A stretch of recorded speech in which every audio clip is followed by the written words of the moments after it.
সেদিন আমরা গিয়েছিলাম অতীশ দীপঙ্করের মেমোরিয়াল কমপ্লেক্সে। অতীশ দীপঙ্কর একজন প্রখ্যাত বাঙালি পণ্ডিত, যিনি পাল আমলে বৌদ্ধ ধর্ম প্রচারক ছিলেন। তিনি 1982 খ্রিস্টাব্দে বিক্রমপুরের বজ্রযোগিনী গ্রামে জন্মগ্রহণ করেন। তিনি ইন্দোনেশিয়াতে পড়াশোনা শেষে নালন্দা বিহারের অধ্যক্ষ হন এবং পরে তিব্বত ও বাংলার রাজনৈতিক ও দার্শনিক ইতিহাসে গুরুত্বপূর্ণ অবদান রাখেন।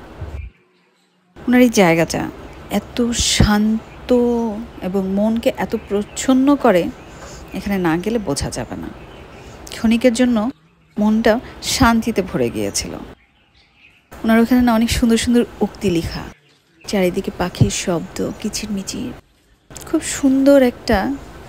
আমরা এগুলোর জন্য যাই, কত রকমের মিউজিক শুনি, কত কিছু শুনি, কিন্তু এখানে গেলে এমনিই মন ভালো হয়ে যাবে।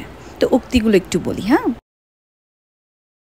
সবচেয়ে বড় অর্জন হচ্ছে নিঃস্বার্থতা, সবচেয়ে মূল্যবান হচ্ছে আত্মপ্রভুত্ব, সবচেয়ে বড় গুণ অন্যদের সেবা করতে পারা, সর্বশ্রেষ্ঠ আদেশ হচ্ছে নিত্য সচেতনতা, সবচেয়ে বেশি ধৈর্যের ফল হলো নম্রতা। যারা সর্বাধিক চেষ্টার মধ্যে থাকেন তারা ফলাফল নিয়ে উদ্বিগ্ন থাকেন না। যেন সবচেয়ে বেশি শেখা যায় দেখে দেখে।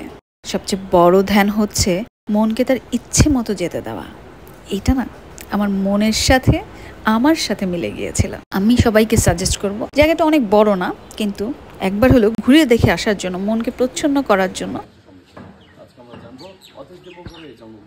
যাওয়া উচিত। এবং তখনকার সময় এত আগে একটা মানুষ এইভাবে চিন্তা করেছে, এত কিছু গভীরভাবে সে পর্যবেক্ষণ করে সেগুলো লিখে রেখে গিয়েছে, উপদেশ দিয়ে গিয়েছে। এটা আসলেই শেখার।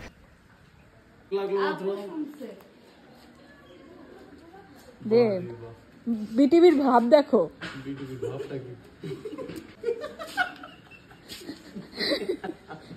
শুধু বিটিভি না, বিটিভি ওরফে channel I. Oh my God. নিজের জীবনে চলার পথে তা অনেকটা সাহায্য করে আমার কাছে মনে হয়।